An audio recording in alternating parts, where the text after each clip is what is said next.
In the previous video we looked at quadratic equations and we talked about how to find the vertex and how we can determine whether it's a maximum or a minimum by figuring out whether it opens up or opens down. Because if you remember, quadratic equations, their general form looks like this, and their graph will either be up like this or down like this. Now if you notice, we haven't talked any about slope like we did with the straight lines, and the reason for that is that the slope is constantly changing. If you look at the slope over here, it's negative. The slope right down here is 0. Slope over here is positive. It's just constantly changing all the time. But if you think back to lines, not only did we talk about slope, we talked about the y-intercept, and you actually can find the y-intercept very easily with this equation. And so the y-intercept is always going to be c. Because if you think about it, the y-intercept is always the spot where it hits the y-axis, and on the y-axis x is going to equal 0. Well, if you look back here, if you were to plug 0 in for these x's, all that would be left would be the c. So the number by itself, just the constant, it's going to be your y-intercept with both lines and with quadratic equations. Now there is a little bit we can talk about slope here, in that we can talk a little bit about increasing and decreasing, because these two things relate to slope. Sorry for the poor handwriting there. Decreasing. Close enough. Increasing and decreasing. Increasing implies a positive slope. Decreasing implies a negative slope. And if you look at the parabolas I've drawn, they always change from increasing to decreasing exactly once. And it may be increasing then decreasing or decreasing then increasing. But for example, in this parabola that's right here, that's up, let me do it this way. For this parabola that's up, we first decrease and then increase. Now, when we talk about where something's increasing or decreasing, we're going to use an interval. So just imagine whenever we're worried about intervals, we're almost always worried about the x-axis. So let's just focus on the x-axis.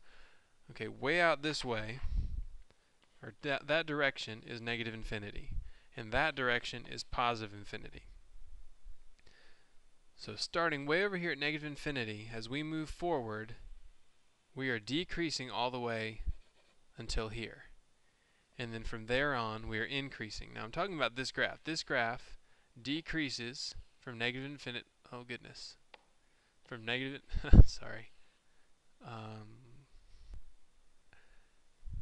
Sorry for the pen malfunction. Alright. So we're decreasing from negative infinity all the way until we reach this. Okay, because we're focused on the x values. I don't care that it started way up high.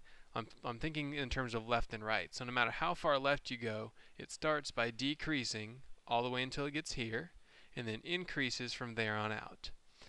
So if you look, it changes at the vertex. So the vertex not only tells you where the maximum or minimum occurs, it also tells you where you change from increasing to decreasing. So we can say for the parabola that's up, that it's it's decreasing from negative infinity to the vertex, and then increasing from the vertex to positive infinity. And we'll obviously find the vertex and put that number in there when we do some examples in a second. But that's what happens every time you have a parabola that opens up. And as you recall, we can tell whether it opens up or down by looking at the a. If a is positive, it opens up. If a is negative, it opens down. So if it opens up, it always starts by decreasing, and it decreases from negative infinity all the way to the vertex. Then it increases from the vertex all the way to positive infinity. Now, if we have one that opens down, like we do here, it increases first, and it increases all the way till its vertex, and then decreases from there on out.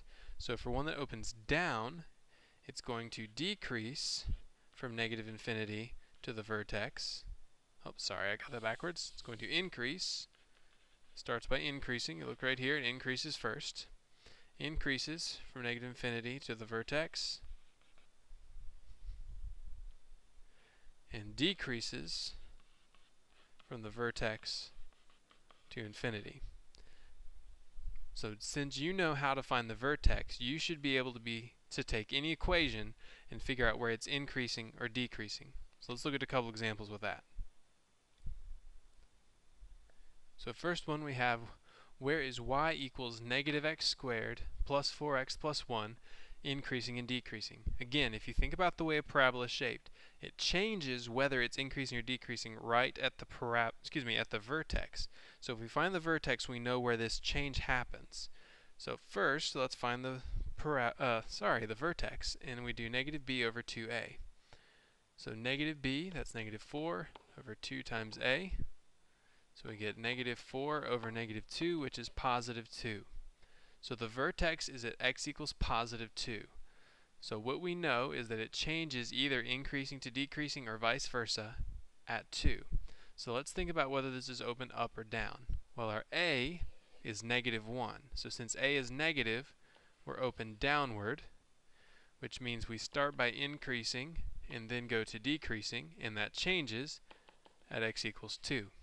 So we would say we increase from negative infinity to 2 and decrease from 2 to infinity. And I just want to emphasize again, these are intervals. This is not an ordered pair. This is not an x and a y value. This is basically two x values telling you where on the number line this is happening. So where along the x-axis is this happening? So basically all the way this direction, we're increasing.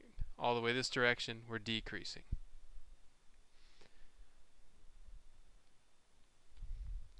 Okay, where is y equals 3x squared minus 12x plus 1 increasing and decreasing?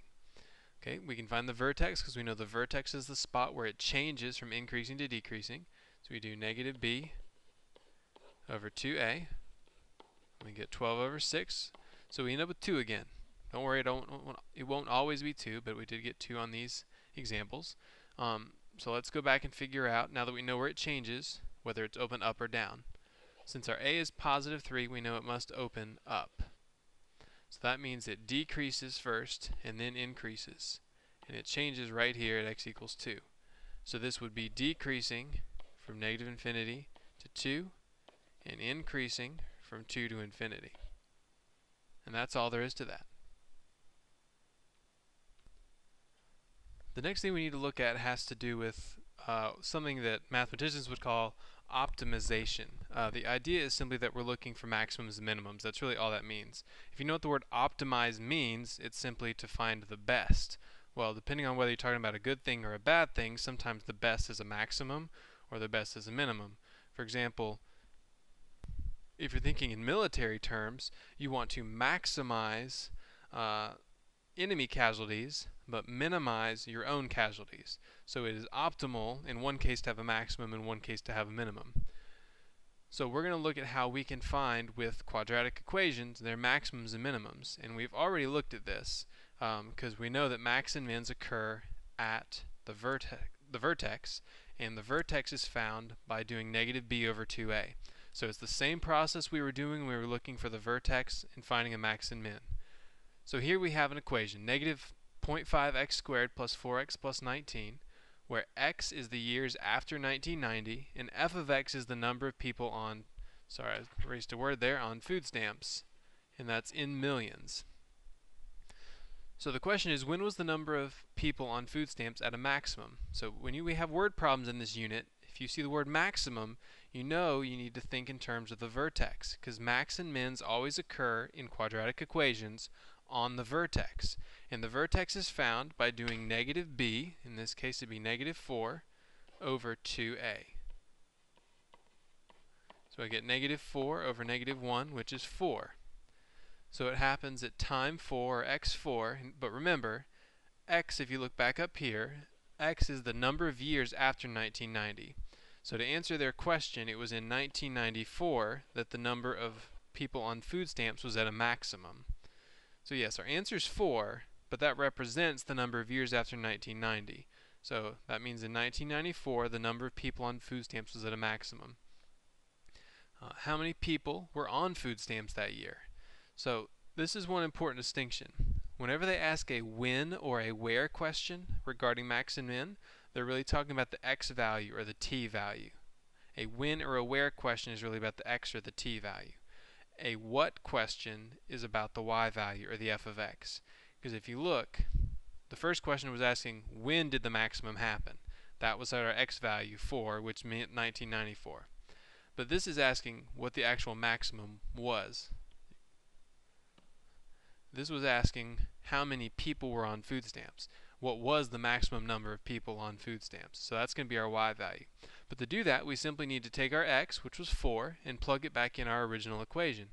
So I would just put negative 0.5 times 4 squared plus 4 times 4 plus 19. And if you solve that, you find that 27, which remember is in millions, so 27 million people were on food stamps. So again, all we had to do was take what we found in the first part, 4, and plug it into the original equation. And this is going to be our pattern for most of these word problems. You're going to be asked when the maximum occurred, or when the minimum occurred, or where it occurred. So you do negative b over 2a.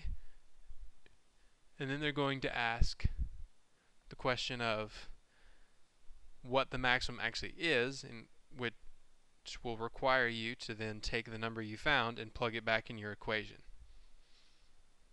One more example. A farmer needs to build 2 stalls from 600 feet of fencing. What dimensions would maximize the area in the stalls? So imagine we have 2 stalls right next to each other, and I'm going to call this side x and this side y. So y represents that whole side. So if you notice, we have 3 x's actually. 3 x's, because we have to build that middle part. So we know we only have 600 feet of fence, and normally we would say 2L plus 2W or 2x plus 2y, but because of this part in the middle, we actually have to do 3x plus 2y equals 600. Now we're trying to maximize the area, and we know area is length times width, or the way I've drawn this picture, it'd be x times y. Now it asks for a maximum, and I told you, anytime you hear maximum, you need to think vertex and do negative b over 2a. But we don't have a quadratic equation, at least not as it stands right now. So sometimes you may have to do a little working with the equations to actually get a quadratic equation. But that's still going to be the goal. Since they asked for maximum, we need to find the vertex, and then we need to do negative b over 2a to find it. So here's how we can get our quadratic equation. If I take this first equation, 3x plus 2y equals 600, and let's just do it down here, solve for y.